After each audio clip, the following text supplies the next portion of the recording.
बानी तहरीक इंसाफ इमरान खान के लिए एक अच्छी खबर है और एक बुरी खबर है। अपने वीडियो लॉग की इस खबर से अपने प्रोग्राम का आगाज़ करते हैं और इसके बाद हमारे वीडियो लॉग की जो दीगर अहम खबरें हैं फिर उनकी डिटेल्स आपकी खिदमत में पेश करेंगे। तो प्रोग्राम का आगाज़ करने से पहले आपसे दरख्वास्त करते हैं कि चैनल को सब्सक्राइब कर लें, बेल आइकॉन का बटन प्रेस करें। वीडियो पसंद आए तो इसे लाइक और शेयर ज़रूर कीजिएगा। नाज़रीन, इमरान खान साहब, आप जानते हैं कि आज थर्सडे है, इमरान खान के साथ उनके रुफ़क़ा की मुलाकातों का दिन। तो एक लिस्ट जमा करवाई गई है अडयाला जेल में, जिसमें जो खैबर पख्तूनख्वा के वज़ीर आला हैं जनाब सोहेल अफरीदी साहब, उनका नाम भी शामिल है। जुनैद अकबर साहब का नाम भी शामिल है। मीना खान का नाम भी शामिल है।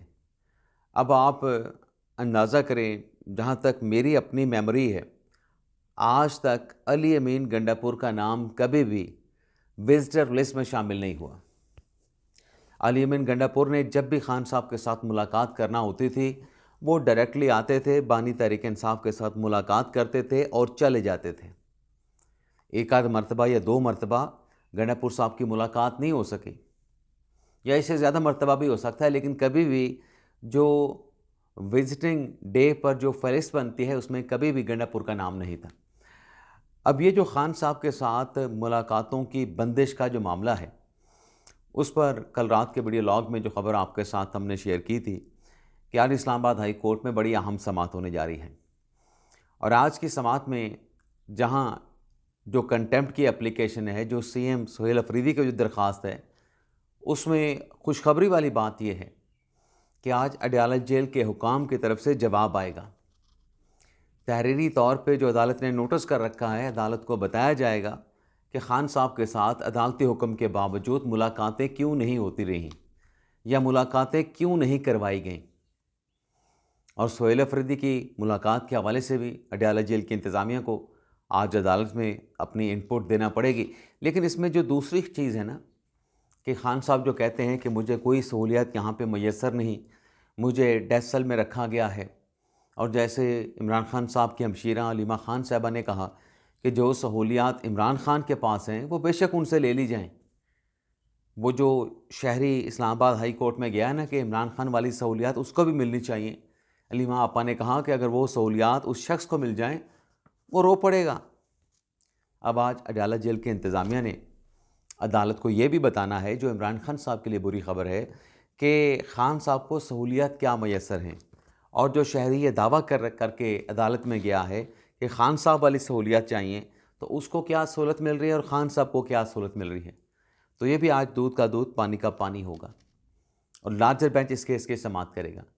वैसे जहाँ तक मुलाकातों का मामला है, हुकूमत के मिनिस्टर तारिक फजल चौधरी साहब ने रात एक प्रोग्राम में इस बात की अनाउंसमेंट की है, अनाउंसमेंट कह लें या तहरीक इंसाफ को पेशकश कह लें, कि अगर तहरीरी दरख्वास्त तहरीक इंसाफ दे तो इमरान खान को बनी गाला मुंतकिल कर देंगे। हुकूमत इस हवाले से बिल्कुल रिलक्टेंट नहीं है खान साहब को अडयाला से बनी गाला मुंतकिल करने के लिए, लेकिन रिटन एप्लीकेशन देना पड़ेगी। अब नाज़रीन, हमने कोर्ट की बात की है, तो कोर्ट में जहाँ एक ये डेवलपमेंट चल रही है, वहाँ 26वीं आईनी तरमीम से मुतल्लिक भी आज सुप्रीम कोर्ट ऑफ पाकिस्तान में समाअत होने जा रही है। लेकिन इस खबर पे मैं सिर्फ इतनी बात करूँगा कि जितने भी वकला हैं जिनकी तरफ से 26वीं आईनी तरमीम के ख़िलाफ़ नए बेंच की तश्कील के लिए जो दलाइल दिए गए हैं कि बेंच ये नहीं बनना चाहिए, बेंच में मंसूर शाह साहब को शामिल करें, बेंच में मुनीब अख्तर साहब को शामिल करें, बेंच में अत्तर मिनल्ला साहब को शामिल करें, बेंच में इरफान सादत खान साहब को शामिल करें, बेंच में जैसे शाहिद वहीद को शामिल करें, बेंच में दीगर जजेस को जो कि 26वीं आईनी तरमीम के वक्त सुप्रीम कोर्ट में मौजूद थे, उन जज साहबान को आप शामिल करें। ये नाज़रीन, जितने तवील जजेस के अपना वकला की जानिब से दलाइल दिए जा रहे हैं, अब वकला इनको रोक नहीं रहे, जजेस इनको नहीं रोक रहे इतने तवील दलाइल देने से। वजह क्या है? क्योंकि फिर शिकवा किया जाता है कि हमारे दलाइल नहीं सुने गए, हमें पूरा मौका नहीं दिया गया। लेकिन जजेस जो हैं वो भरे पड़े हैं, जजेस कमरा अदालत में फट भी पड़ते हैं। भाई, दलाइल को मुख्तसर कर लो, मुकाओ इस काम को। कितने दिन आप बेंच के ऊपर एतराज़ात देते रहोगे? और लाइव जो इसकी मतलब ट्रांसमिशन जो हो रही है, जो लाइव क्या कहते हैं, लाइव एयर जो इसको किया जा रहा है, उसमें भी आप खुद देख सकते हैं कि वकला बार बार वही सवाल एक ही अदालत का कि हमें रास्ता दिखा दें कि फुल कोर्ट कैसे तश्कील दें आर्टिकल 191A के झैली क्लॉज 3 के तहत। अब उस सवाल का जवाब आइन के अंदर से, कानून के अंदर से, अदालती फ़ैसलों की रोशनी में अभी तक नहीं दे पाए। जैसे मैंने कहा कि जजेस भरे पड़े हैं और जज फट भी रहे हैं, लेकिन वकला कहते हैं कि बस हम डट के खड़े हैं और हमने अपनी बारी पे पूरे पूरे दलाइल देने हैं, हमें कोई ये ना कहे कि आप अपने दलाइल को करटेल कर लें। तहरीक इंसाफ की खातून रहनुमा के लिए एक बुरी खबर है। बुरी खबर नाज़रीन ये है कि सोशल मीडिया पे शानदाना गुलजार साहबा की तरफ से एक ट्वीट किया गया, बल्कि एक नहीं कई मरतबा ऐसे ट्वीट्स किए गए जो कि बोगस थे, जो कि फ़ेक थे, जिनका हकीकत के साथ कोई ताल्लुक़ नहीं था। रिसेंट पास में डॉक्टर सनम बलोच की गिरफ़्तारी से मुतल्लिक सनम जवेद साहबा ने अपने शानदाना गुलजार साहबा ने सिक्योरिटी इदारों पे इल्ज़ाम लगा लिया कि उन्होंने इनको गिरफ़्तार किया है। और अभी कुछ हफ़्ते पहले जो शानदाना गुलजार साहबा हैं, बल्कि 15 अक्टूबर को ग़ालिबन, अगर मेरी तारीख़ या मेमोरी गलत नहीं है, तो उसमें शानदाना गुलजार साहबा ने एक ट्वीट की थी जिसमें उनकी तरफ से ये कहा गया था कि जो वज़ीर-ए-आज़म शहबाज शरीफ साहब हैं, इनकी हुकूमत ने इसराइल को एक्सेप्ट कर लिया है। भाई क्यों एक्सेप्ट कर लिया है, वजह क्या है, सबूत क्या है?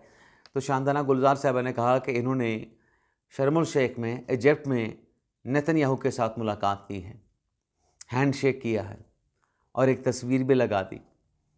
अच्छा, उस वीडियो क्लिप को और उस स्क्रीनशॉट को लेके कुछ दोस्तों की तरफ से कहा गया कि ये ऐसा नहीं है, ये AI की जनरेटेड तस्वीर है या ये फ़ेक तस्वीर बनाई गई है। तो शानदाना गुलजार साहबा बज़िद रहें कि नहीं, ऐसा नहीं है। इनकी मुलाकात हुई है और इन दोनों ने, इस्राएली प्राइम मिनिस्टर ने और पाकिस्तानी प्राइम मिनिस्टर ने, आपस में शेक हैंड भी किया है। अब नाज़रीन, इस पे जब बात असल हकीकत सामने आई, वो प्रेसिडेंट थे आर्मीनिया के, और आर्मीनिया के प्रेसिडेंट जो है वो मुलाकात कर रहे थे आज़रबाईजान के सदर के साथ, इल्हाम अलियोव के साथ। और उनकी मुलाकात के दौरान वज़ीर-ए-आज़म शहबाज शरीफ साहब वहाँ पे गए और बैक साइड से जो एक चीज़ नज़र आ रही थी उसको थोड़ा सा ट्विस्ट करके, एंगल बना के, जो शानदाना गुलजार साहब ने कहा कि इन्होंने एक्सेप्ट कर लिया है, ये वज़ीर-ए-आज़म जो है वो गज़ा पे जुल्म ढाने वाले हैं, तो नाज़रीन वो थे नहीं। वो जब पता चली शानदाना गुलजार साहबा को, तो वो ट्वीट जो है वो अपनी डिलीट कर गई, एक्स पे अपनी पोस्ट डिलीट कर गई। लेकिन उससे पहले पहले इतना वो वायरल हो गया, लाखों की तादाद में लोगों तक पहुंच गया। तो पर्पस तो एक अचीव हो गया जब आपने डिलीट भी कर दिया, लेकिन पर्पस जो आप उसको इनिशिएट करके हासिल करना चाह रहे थे वो आपने हासिल कर लिया। उस पे NCCIA ने अब शानदाना गुलजार साहबा के ख़िलाफ़ जो मुकदमा है वो दर्ज कर लिया है पीका एक्ट के तहत, जिसमें कहा गया है कि इनके ख़िलाफ़ ये जुर्म पीका एक्ट के सेक्शन 16, 20 और एक दो और भी सेक्शंस लगाए गए हैं। उसके तहत इनके ख़िलाफ़ ये केस बनता है, प्रोसीड किया जाएगा। अब यहाँ पे कहा जाएगा कि आज़ादी राय जो है उसको कर्ब किया जा रहा है। ज़ाहिर सी बात है, हमारे मुल्क में ये होता है। और ये नहीं कहा जाता कि ये जो फेक प्रोपेगेंडा होता है, जो फेक न्यूज़ होती हैं, जिसमें एक जहरीला मवाद हुकूमत के ख़िलाफ़, रियासती इदारों के ख़िलाफ़ आके डिसमिनेट और कम्युनिकेट किया जाता है, फिर उस पर बात नहीं होती। अगली खबर नाज़रीन ये है कि अफ़गानिस्तान के लिए, बस मतलब जैसे मैंने पहले 2-3 खबरों में बात की ना कि बुरी खबर, अफ़गानिस्तान के लिए भी बुरी खबर है। अब आप पूछेंगे अफ़गानिस्तान के लिए बुरी खबर क्या है?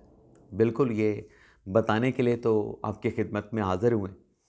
अफ़गानिस्तान के लिहाज से बुरी खबर ये है, जो पाकिस्तान का स्टांस है ना, जो पाकिस्तान ने अफ़गानियों को बेदखल करने का फ़ैसला किया है, उसकी एक वजह है, उसका एक एलिमेंट है। वो एलिमेंट ये है कि अफ़गान शहरी जो हैं वो जुराइम में मुलविस हैं। जहाँ जहाँ पे, जिन शहरों में ये मौजूद हैं, ये स्ट्रीट क्राइम में मुलविस हैं। ये संगीन ऑफेंसिव क्राइम की जो एक्टिविटीज़ हैं उसमें मुलविस हैं। अब इसी बात की शिकायत, जो जब मतलब हुकूमत कहती है कि हमने इनको बेदखल करना है और उनकी बेदखली से, इनको अफ़गानिस्तान में भिजवाने से जो क्राइम रेट है वो नीचे आएगा, तो हुकूमत का मुखालिफ जो सियासी धड़ा है वो इसकी मुखालफत करता है कि नहीं, ऐसा नहीं होना चाहिए, इनकी बेदखली ना की जाए, इनको पाकिस्तान में रखा जाए, बल्कि वो तो कहता है कि इनको नेशनैलिटियाँ दी जाएँ। अब यही बात जो पाकिस्तान का मौक़िफ़ है, एक और जगह से प्रूव हुई है। यूरोपीय 20 ममालिक ने यूरोपियन कमीशन को लेटर लिखा है कि अफ़गानी जो हैं वो संगीन जराइम में मुलविस होते हैं जब पकड़े जाते हैं, लेकिन कोई मुआहिदा मौजूद नहीं होता कि उस मुआहिदे की रोशनी में इन अफ़गानियों को इनके अपने मुल्क में भिजवाया जा सके। मतलब वहाँ पर भी अफ़गानिस्तान के जो लोग हैं वो क्रिमिनल एक्टिविटीज़ में इन्वॉल्व हैं। ये 20 यूरोपियन ममालिक कह रहे हैं, जिसकी मिसालें इमरान खान साहब खुद कहते हैं कि वेस्ट देख लें, यूरोप देख लें, उसने तरक्की कैसे की, उसकी वजह क्या है। अब वो अफ़गानिस्तान पे जो बात वो कर रहे हैं 20 यूरोपियन ममालिक, कि चूँकि ये संगीन जुराइम में पकड़े जाते हैं और फिर जब इनको वापस भिजवाना होता है, चूँकि अफ़गानिस्तान के साथ यूरोपियन ममालिक का कोई बराह रास्त मुआहिदा मौजूद नहीं इनको यहाँ से उधर भिजवाने का, तो लिहाजा यूरोपियन कमीशन से कहा गया है कि आप इन अफ़गानियों को यहाँ से बेदखल करें, मुल्क से मुल्क बदर करें। और उसमें यह भी कहा गया है कि अगर अफ़गानी जिस तरीके से इनकी एक्टिविटीज़ जो हैं यहाँ पे जारी व सारी रहीं, तो यूरोपियन ममालिक की जो सिक्योरिटी है वो सिक्योरिटी ख़तरे में पड़ जाएगी। हमें अपनी सिक्योरिटी की परवाह नहीं। यूरोपियन ममालिक उनको बेदखल करने का फ़ैसला भी कर रहे हैं और ख़तूत भी यूरोपियन कमीशन को लिखे जा रहे हैं, क्योंकि उन्हें अपनी सिक्योरिटी की फ़िक्र है। नाज़रीन, TLP तहरीक लब्बैक साद रज़वी साहब की पार्टी, उनसे मुतल्लिक भी ख़बर है और माज़रत के साथ ये भी बुरी ख़बर है। अगर इसको आप किसी और एंगल से देखें तो अच्छी ख़बर भी हो सकती है, लेकिन बुरी ख़बर है। और बुरी ख़बर नाज़रीन ये है कि एक जो क्रैकडाउन तहरीक लब्बैक के ख़िलाफ़ किया गया है, उस क्रैकडाउन के साथ साथ अब पंजाब हुकूमत ने कुछ और भी बड़े फ़ैसले किए हैं। उन फ़ैसलों में एक तो ये है कि ऐसे लोग जो मुतशद्दिद होंगे, ऐसे धड़े जो वायलेंस में इन्वॉल्व होंगे या उसके लिए लोगों को उकसाते होंगे, और इसी में अफ़गानियों का मामला भी पंजाब हुकूमत ने शामिल कर दिया कि जहाँ जहाँ पे अफ़गानियों समेत दीगर गैर मुल्की मुकीम होंगे पंजाब में, ये पंजाब हुकूमत की बात हो रही है, उनके फ़ैसलों की बात हो रही है, तो एक हेल्पलाइन जो है वो कायम की जाएगी। उस हेल्पलाइन पे लोग जो हैं, ऐसे एलिमेंट्स जो कि गैर कानूनी तौर पे मुकीम लोग होंगे, चाहे वह अफ़गानी क्यों ना हो, या मुतशद्दिद धड़े होंगे, प्रेशर ग्रुप होंगे, तो उनके ख़िलाफ़ इत्तला जो है वो इस हेल्पलाइन नंबर पे दी जा सकेगी। और इसके साथ साथ पंजाब में गैर कानूनी असला और पंजाब को गैर कानूनी असले से पाक करने के लिए भी पंजाब हुकूमत ने इक़दाम तेज़ करने का फ़ैसला किया है। और ऐसे तमाम इश्तिहारात जो मुतशद्दिद ग्रुप्स की प्रमोशन के लिए दिए जाते हैं, उन इश्तिहारात पर मुकम्मल तौर पे पाबंदी होगी, ऐसे प्ले कार्ड्स पर मुकम्मल तौर पे पाबंदी होगी, और ऐसे इश्तिहारात और प्ले कार्ड बनाने वाले, उठाने वाले, लहराने वाले, उनके ख़िलाफ़ भी सख्त कार्रवाई की जाएगी।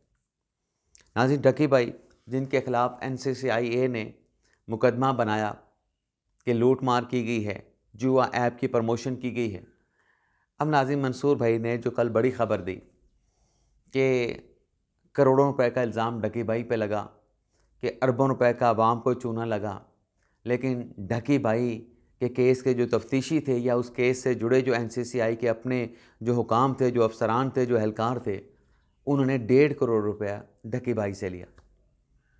अब नाज़रीन, तहलका खेज़ ख़बर थी, बिल्कुल तहलका खेज़ ख़बर है भी। और मैं ये पहले भी कह रहा था कि देखें, ढकी भाई के ख़िलाफ़ अगर आपने कार्रवाई करनी है तो फिर ये कार्रवाई अक्रॉस द बोर्ड होना चाहिए। सिर्फ ढकी भाई के ख़िलाफ़ क्यों कार्रवाई हो? क्या और लोगों ने जिन ऐप्स की प्रमोशन का इल्ज़ाम ढकी भाई पे लगा है, क्या और लोगों ने उन ऐप्स की प्रमोशन नहीं की? डेफिनेटली की है। उसमें बड़े बाअसर, बड़े ताकतवर, बड़े अहम और प्रोमिनेंट शख्सियात जो है वो शामिल हैं, लेकिन उनके ख़िलाफ़ जो है वो कानून का खुरा या कानून ने उनके ख़िलाफ़ रुख नहीं किया, उनकी तरफ रुख नहीं किया। अब ढकी भाई पे ज़ाहिर सी बात है, एक बंदा फंसा हुआ है, उसने पैसे दे के जान बचाने की कोशिश की है। अब जो लोग पकड़े गए हैं NCCI के, उनका ख़िलाफ़ तो कार्रवाई होगी रिश्वत लेने की, लेकिन वो जो कहा जाता है कि कानून की नज़र में रिश्वत देने वाला और लेने वाला दोनों जुर्म होते हैं, तो इस प्रिंसिपल की, लीगल प्रिंसिपल की मौजूदगी में ढक्की भाई साहब का जो केस है वो मज़ीद पेचीदा हो गया है। वो मज़ीद उलझ गया है कि इन्होंने एक लीगल और फेयर रास्ता अडॉप्ट करने के बजाय अनफेयर मीन्स इस्तेमाल किए इस केस से अपने आप को रिहा करवाने के लिए, इस केस से अपने आप को बचाने के लिए, इस केस से अपने आप को निकलवाने के लिए। ये मामला मज़ीद पेचीदा और उलझा है। इजाज़त चाहते नाज़रीन, अल्लाह हाफ़िज़।